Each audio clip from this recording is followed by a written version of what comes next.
இயேசு கிறிஸ்துவின் இனிய நாமத்திலும் சேனைகளின் அதிபதி தரிசன சபையின் சார்பிலும் இந்த தரிசன வார்த்தை என்ற யூடியூப் சேனல் நிகழ்ச்சிக்கு உங்களை வாழ்த்தி வரவேற்கிறேன். நீங்கள் நம்பிக்கை இழந்து காணப்படுகிறீர்களா? சந்தோஷம் உங்களை விட்டு நீங்கி போயிற்றா? சமாதானமே இல்லையா? ஆரோக்கியம் சற்றும் இல்லை என்று சொல்லுகிறீர்களா? உங்கள் குடும்பத்தை இழந்து காணப்படுகிறீர்களா? உங்கள் வேலை இழக்கப்பட்டிருக்கிறதா? வியாபாரத்தில் லாபம் இல்லையா? சொத்துரிமைகளை நீங்கள் உரிமை பாராட்ட தகுதியற்றவர்களாக தள்ளப்பட்டீர்களா? வசதியை இழந்து காணப்படுகிறீர்களா? நீங்கள் இழந்ததெல்லாம் திருப்பிக் கொள்ளும்படியாக ஒரு சத்தியத்தை உங்களுக்கு நான் சொல்ல விரும்புகிறேன். ஆதியிலே ஒரு அன்பான, அமைதலான, அழகான ஒரு குடும்பம் இருந்தது. அது ஏதேன் தோட்டத்திலே இருந்தது. அது தேவன், ஆதாம், ஏவாள் என்றவர்களை கொண்டதாக இருந்தது. அவர்களுக்குள்ளே பரிசுத்தமும் ஆழமான உறவு காணப்பட்டது. ஆதாமும் ஏவாளும் தேவனோடு உறவாடுவதுதான் மேன்மையான காரியம் என்று அறிந்திருந்தார்கள். இவர்களுக்குள் இருந்த ஐக்கியம், அதாவது ஃபெலோஷிப், அன்பாலானதாக இருந்தது. எந்த எதிர்பார்ப்பும் இல்லை, எந்த சுயநலமும் இல்லை, எந்த பதவியோ, எந்த பட்டமோ இல்லை, எந்த அதிகாரமோ ஆளுகையோ அது எதிர்பார்க்கவே இல்லை. ஆனால் படைத்த தேவன் வார்த்தைக்கு இவர்கள் உடன்படுவதையும் மேன்மையாக கருதினார்கள். தேவனும் தன்மேல் அன்பாயிருக்கிற இவர்களுக்கு தேவையானதை சந்திக்க வேண்டிய அவர்களுக்கு அந்த தோட்டத்தை சொந்தமாய் கொடுத்தார். அப்படி என்றால் அதில் விளையும் அனைத்தும், அதில் வாழும் அனைத்தும் அவர்களுக்கு உரிமையாக கொடுக்கப்பட்டது. இந்த உலகமும் உலகத்தில் இருக்கிற அனைத்தும் நமக்கு உரிமையாக கொடுக்கப்பட்டிருக்கிறது. நமக்கு கொடுக்கப்பட்டிருக்கிற குடும்பம் நம்முடைய உரிமை. அதில் இருக்கிறதை நீங்கள் அனுபவிக்கலாம்.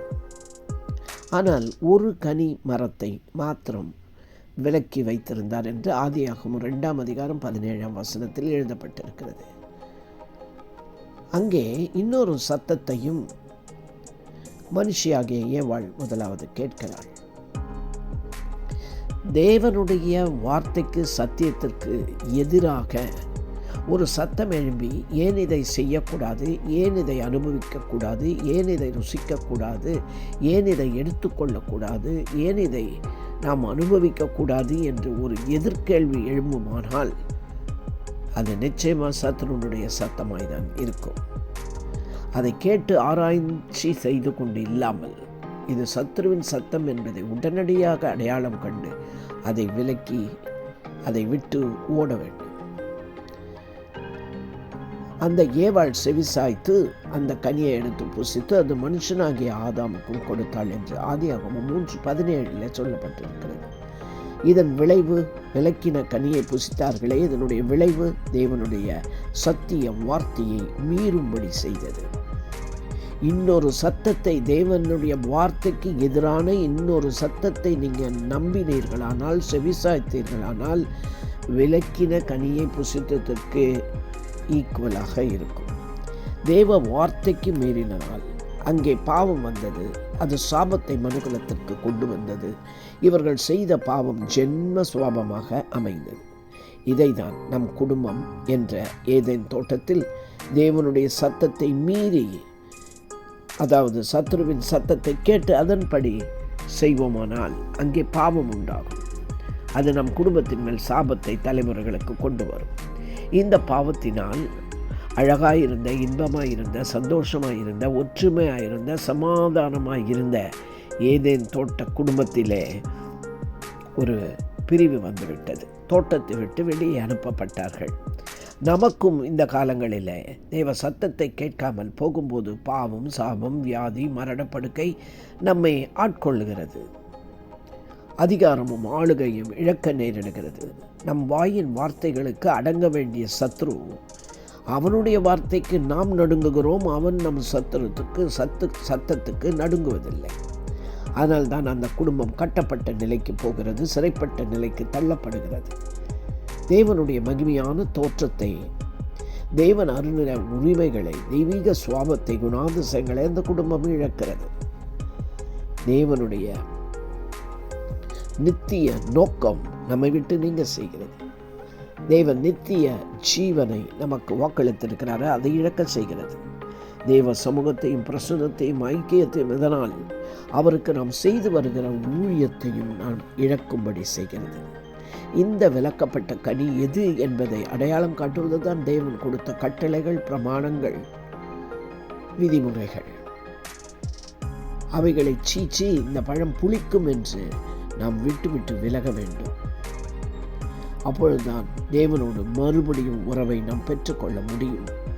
கரைத்திரையற்ற, துப்புரவான, இடரலற்ற, கற்புள்ள கன்னிகைகளைப் போல மறுரூபமடைந்து பலிபீடத்தண்டை, கிருபாசனத்தண்டை தைரியமாக போய் நிற்கிறவர்களாயும் பரிசுத்தவான்களின் சுதந்திரத்தில் பங்கடைகிறவர்களாயும் மாறுவோம். ஆக இவ்வளோ பெரிய பாக்கியத்தை பெற்றுக்கொள்ள நாம் சின்ன விஷயங்களிலிருந்து ஜாக்கிரதையாக நடந்து கொள்ள வேண்டும் என்ற சத்தியத்தை கேட்டோம். இதை மற்றவர்களும் கேட்டு பயனடைய இதை ஷேர் பண்ணுங்கள், லைக் பண்ணுங்கள், சப்ஸ்கிரைப் பண்ணுங்கள். தொடர்ந்து உங்களுக்கு இப்படிப்பட்ட சத்திய வார்த்தைகள் கிடைக்கும். நாம் கண்களை மூடி செபிப்போம். அன்பு இரக்கமுள்ள எங்கள் நல்ல தகப்பனே, இந்த அருமையான வேளையில் கூட நீர் எங்களுக்கு போதித்த இந்த வார்த்தைகள் கர்த்தாவே, ஆமாண்டவரே, இழந்த அனைத்தையும் நாங்கள் திருப்பி பெற்றுக்கொள்ளும்படியாக ஒரு அருமையான ஒரு வழியை எங்களுக்கு காண்பித்திருக்கிறீர். ஒரு சத்தியத்தை போதித்திருக்கிறீர். கர்த்தருடைய வார்த்தைக்கு நாங்கள் கீழ்ப்படிய வேண்டும். உம்முடைய சத்தத்துக்கு செவிசாய்க்க வேண்டும். அதற்கு எதிரான எந்த சத்தத்தையும் நாங்கள் அலட்சியம் பண்ண வேண்டும். அவைகளை விட்டுவிட வேண்டும், விட்டு விலகி ஓட வேண்டும் என்பதை எங்களுக்கு அழகாய் நீர் சொல்லிக் கொடுத்தீர். ஆக சத்திய வேதம், சத்திய தேவன் நீர் எங்களுக்கு என்ன சொல்லுகிறீரோ அதை மாத்திரமே செய்து, சொல்லாததை நாங்கள் செய்யாதபடிக்கு கர்த்தர் எங்களுக்கு உதவி செய்வீராக. இயேசுவின் மூலம் ஜெபிக்கிறோம் எங்கள் நல்ல பிதாவே. ஆமென், ஆமென். கர்த்தர் உங்களை ஆசீர்வதிப்பார்.